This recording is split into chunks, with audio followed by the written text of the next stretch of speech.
रात के सुनाटे में जब सब सो रहे थे, एक बस्ती में जुल्म व गुनाह की आंधियां चल रही थीं। वो लोग माल व दौलत के नशे में मस्त, अपनी ताकत पर मगरूर और अपने नबी हजरत हंजला बन सफवान अलैहिस्सलाम की बातों को मजाक समझते थे। अल्लाह ताली ने अपनी रहमत से इस बस्ती में एक अजीम पैगंबर भेजा, जिनका नाम हजरत हंजला बन सफवान अलैहिस्सलाम था। आप निहायत नेक, पाकीज़ा और नर्म दिल इंसान थे। आपने अपनी कौम को बड़े प्यार और हिकमत के साथ फरमाया, ऐ मेरी कौम, अल्लाह ही तुम्हारा रब है, उसी की इबादत करो और गुनाह व शर्क से बाज आ जाओ। मगर उनकी कौम ने कहा, आए हंजला, हमने अपने बाप दादा को इन बतों की इबादत करते देखा, हम उनको नहीं छोड़ सकते। हजरत हंजला अलैहिस्सलाम ने फिर समझाया, अगर तुम बाज ना आए तो अल्लाह का अजाब तुम पर नाजिल होगा और तुम्हारा अंजाम गुज़िश्ता कौमों जैसा हो जाएगा। मगर वो हंसते रहे, मजाक उड़ाते रहे और कहते, अगर सच कहते हो तो वो अजाब ले आओ जिससे तुम हमें डराते हो। अल्लाह ताली के हुक्म से कुछ दिनों बाद आसमान पर एक खौफनाक निशानी जाहिर हुई। बादल छा गए,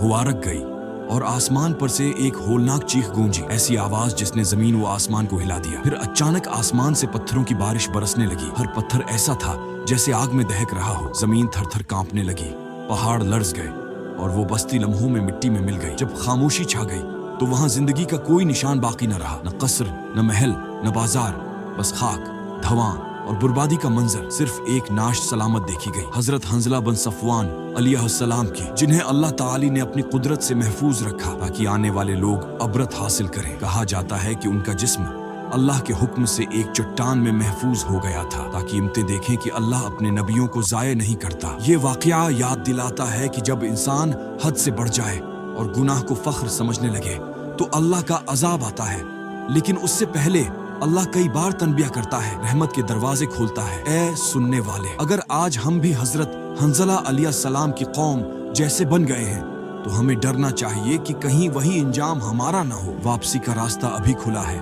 और तौबा का दरवाजा अब भी अल्लाह की रहमत से रोशन है।